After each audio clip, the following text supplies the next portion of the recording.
வணக்கம் நண்பர்களே. வயதுக்கு வந்து பல வருடங்கள் ஆகியும் திருமணமாகாத ஒரு பெண்ணின் கண்ணீர் பதிவு தான் இந்த ஒரு பதிவு. முடிஞ்ச அளவுக்கு இந்த வீடியோவை எங்கேயுமே ஸ்கிப் பண்ணாத முழுமையாக பாருங்கள். ரொம்பவும் நெகிழ்ச்சிகரமாக இருக்கும். சரி, வாங்க வீடியோக்குள்ளே போகலாம்.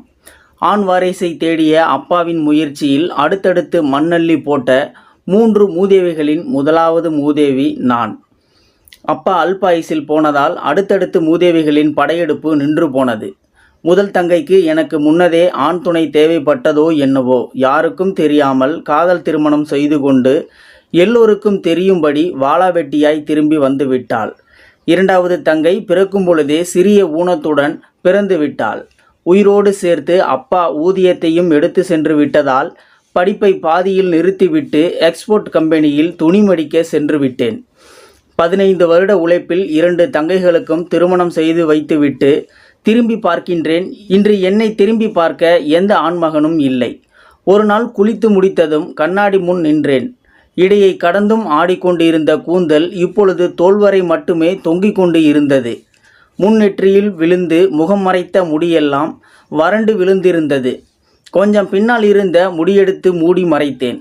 காணாமல் போன அடர்த்தியான புருவங்களை மையிட்டு மறைத்தேன். கண்களுக்குள் விழுந்த பல்லாங்குழியை கலர் பவுடரால் நிரப்பினேன். சுருக்கத்தை மறைக்க ஒரு கிரீம் தடவினேன். கருப்பை வெளுக்க ஃபேர் அண்ட் லவ்லி தடவினேன். வயதை குறைத்து காட்ட முதுகு பக்கம் ஜன்னல் வைத்த ஜாக்கெட்டை உடுத்தினேன். உலர்ந்து போன உதடுக்கு உயிர் கொடுக்க விதவிதமான சாயங்கள் பூசினேன். கொஞ்சம் எடுப்பாய் தெரிய ஹீல் வைத்த செப்பலை அணிந்தேன். இப்படி என்னென்னவோ செய்து பார்த்தாலும் யாரோ ஒரு ஆணை ஏமாற்ற பார்க்கின்றேன் என்ற குற்ற உணர்ச்சி மட்டும் போகவே இல்லை. பருவம் வந்த காலத்தில் என்னை பார்க்க நிறைய பேர் இருந்தார்கள். கர்வமாக இருந்தது. பருவம் போனதும் பார்க்க ஆள் இல்லை. கர்வத்தோடு சேர்த்து தன்னம்பிக்கையும் போகாமல் இருக்க ஹிந்துஸ்தான் லிவரோடு போராடி கொண்டு இருக்கின்றேன். என்னிடம் அன்போடு பழகும் ஒவ்வொரு ஆணையும் ஒருவேளை இவன்தான் கணவனாக வருவானோ என்று கட்டில் வரை இழுத்து சென்று பின் கனவுக்கு தாப்பாலிட்டு வெளியே விரட்டுகின்றேன். பேருந்தில் யார் உரசினாலும் முன்போல் கோபம் கூட வருவதில்லை. வயதுக்கு வந்து 20 வருடம் வாழலாம் என்று அரசாங்கம் அறிவித்த வயதிலிருந்து 13 வருடம். இப்படி எல்லாம் தகுதிகள் இருந்தும் பாரம் சுமக்கும் முதல் பெண்ணாய் பிறந்ததுதான் நான் செய்த பாவமா?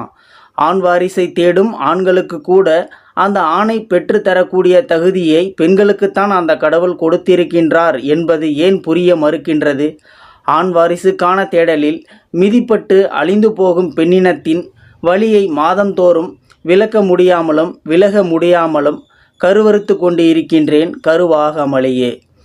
இந்த வீடியோ உண்மையிலுமே ஒரு அருமையான ஒரு பதிவு தான். இந்த வீடியோ பார்த்துட்டு இருக்கிற நீங்கள் இந்த வீடியோ பற்றின கருத்துக்களை கீழே இருக்கிற கமெண்ட் செக்ஷனில் மறக்காமல் சொல்லுங்கள். வீடியோ பிடிச்சிருந்தா ஒரு லைக் பண்ணிக்கோங்க. இந்த வீடியோ முடிஞ்ச அளவுக்கு மற்றவங்களுக்கும் ஷேர் பண்ணுங்கள். அப்படி நம்ம சேனலை சப்ஸ்கிரைப் பண்ணிக்கோங்க. மறக்காமல் பெல் சிம்லையும் கிளிக் பண்ணிக்கோங்க. நன்றி, வணக்கம்.